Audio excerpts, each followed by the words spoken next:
no caso, né, descendente de Abraão, mas ele, por uma estratagema da sua mãe e da sua irmã mais velha, Miriam, ele acaba sendo criado no palácio de Faraó como príncipe do Egito, filho da filha de Faraó, instruído em toda a ciência do Egito, e mais tarde ele foge, ele vai para o deserto, ali Deus quebranta Moisés e o chama para ser o libertador do povo, do cativeiro.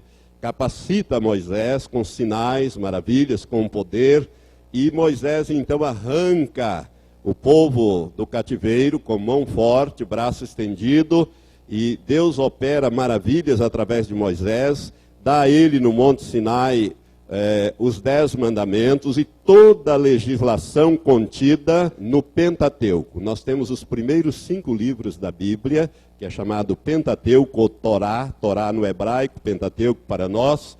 Os primeiros 5 livros são escritos por Moisés. Por isso ele é conhecido como libertador do povo e legislador, porque ele traz as leis conhecidas como a lei de Moisés, que são as regras que estão na Torá, nos primeiros 5 livros. Moisés é substituído por Josué, que conquista toda a terra de Canaã, aliás, não toda como Deus queria, mas grande parte da terra de Canaã. Ele é conhecido então como conquistador, ele introduz o povo na terra e estabelece ali. O que se segue vem o período dos juízes. Esse período vai durar mais ou menos 300 anos. E ali tem uma coisa curiosa, o povo peca, o povo é punido, Deus ele se arrepende, Deus levanta um juiz para libertar, ele é liberto, restaurado, torna a pecar, torna a cair e vai naquele ciclo. Isso dura mais ou menos 300 anos. Até que o último juiz, que foi Samuel, que era profeta também, ele, a mando de Deus, vai ungir os reis. O povo queria um rei, não queria mais ser governado por Deus através dos juízes. É aquela velha história, né? Nós sempre queremos imitar as coisas que nós vemos, sem pensar muitas vezes que Deus tem algo melhor para nós. Por isso, irmãos, nós temos que aprender com a história do povo de Israel. Deus dá Saul, que era no início um moço muito qualificado para isso, mas Saul desobedece a Deus, governa 40 anos, Deus erradica toda a descendência e passa para Davi. Deus unge a Davi e vai estabelecer então a casa de Davi.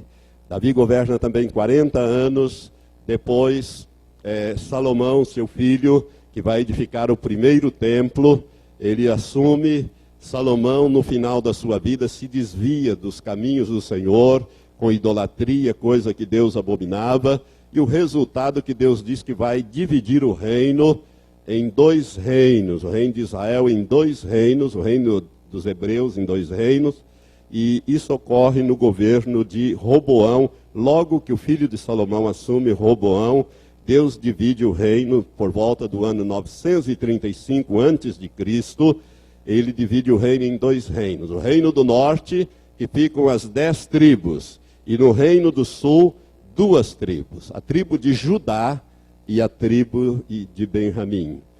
Jesus é da tribo de Judá, ele é descendente da tribo de Judá, ele vem do reino do sul. Paulo era da tribo de Benjamim, também do reino do sul. Por quê? Porque do ano 935 até 722, o reino do norte ele foi de mal a pior. Começou com Jeroboão, e Jeroboão se desviou dos caminhos do Senhor, e com raras exceções, o reino do norte foi um reino idólatra. Foi um reino que pecava gravemente contra Deus. Deus tolerou do ano 935 até 722. Deu mais de 200 anos, Deus mandando profetas e dizendo, olha, se arrependam, mudem, porque senão eu vou destruir. Eu vou punir. E nós temos lá no Reino do Norte 2 grandes profetas que foram Elias e Eliseu. Eles profetizaram no Reino do Norte, que tinha o nome de Israel.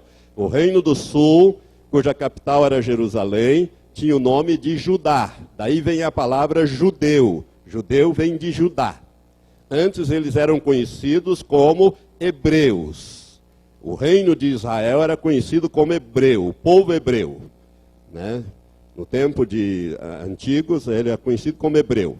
Mas as 10 tribos não ouvem a voz do Senhor, até que Deus, se irando tanto, manda então Sargão II, rei da Síria, no ano 722 a.C., ele conquista a capital do Reino do Norte, que é Samaria, e liquida com todas as cidades. E o que ele faz? Ele pega aquele povo que sobrou, os que sobreviveram, e espalha-os lá para outros países, e traz povos de outros países e coloca ali. Dali é que vem a origem do povo samaritano. Por quê? Porque eram povos que habitavam em outras regiões do mundo e que foram trazidos pelo rei da Síria e colocados ali, que não falavam o hebraico. Mas alguns poucos povos, alguns poucos habitantes de Samaria fugiram para as cavernas, para os montes, aqueles mais pobres que moravam no campo, e depois eles voltaram. E aí virou aquela mistura daqueles poucos judeus com esses povos que vieram de outras raças e que passaram a ser samaritanos. Por isso que os judeus não gostavam dos samaritanos, porque os samaritanos eram uma mistura de povo. Essa é a razão histórica. E essas 10 tribos, elas são espalhadas pelo mundo. Por isso é que nós temos judeus de todos os tipos. Nós temos judeus africanos, porque uns foram lá para a Etiópia, são judeus de pele escura. Eu mesmo conheci agora em Barueri um judeu africano, e conheci também uma judia, ela estava lá, bem branquinha, europeia, né? Ele era descendente europeia. Olhinhos azuis, e aquele outro, um homem de cor, um baita de um homem, o nome dele é Ebenezer, Eben-Ezer, o nome dele. Então, ele me disse que ele era judeu etíope. Assim como os judeus russos são clarinhos, de olhos claros, então você tem judeu japonês, judeu de todo tipo, porque as 10 tribos foram espalhadas. Foi nesta ocasião. Depois já se reuniram em Israel. O Reino do Sul continua. Lá de 935 a.C. até 586 a.C., quando também, depois de pecarem gravemente contra o Senhor mandar profetas como Jeremias e outros a advertir o povo, Nabucodonosor, rei da Babilônia, destruiu o Reino do Sul, ou seja, o Reino de Judá, capital Jerusalém, destruiu Jerusalém, e o primeiro templo que Salomão construiu, levou todos aqueles vasos de ouro, acabou com tudo aquilo, levou preso o rei Jeoiaquim, e nesta leva foram Daniel, Sadraque, Mesaque e Abidnego. Daniel e seus amigos eram adolescentes quando foram levados escravos para a Babilônia. E ali Deus vai usar Daniel e vai colocar Daniel como o primeiro ministro do reino do grande império da Babilônia no tempo de Nabucodonosor. Após 70 anos de cativeiro, irmãos, eles voltaram e reconstruíram a cidade de Jerusalém e o segundo templo, como eu já falei, sob o comando, em 3 levas, sob o comando de Esdras, Neemias e Zorobabel. Isso você pode achar no livro de Esdras e no livro de Neemias, esta história. Como também no livro de Esther você vai encontrar a história do povo no cativeiro. 400 anos de história seguinte. Nesses 400 anos, depois que eles voltaram do cativeiro da Babilônia, prestem atenção, aquelas 10 tribos ficaram dispersas desde o ano 722 a.C. Portanto, eles ficaram mais ou menos 2.600 anos dispersos pela terra, quando se voltaram a integrar o povo de Israel. Nesses 400 anos seguintes, nós vemos o povo de Israel sendo conquistado por vários povos ou vários impérios. Primeiro pelos gregos, sob o comando de Alexandre o Grande. Alexandre vai espalhar pelo mundo inteiro, conhecido da época, a cultura e a língua grega. Isso é muito importante você entender, porque o grego era como se fosse o inglês de hoje.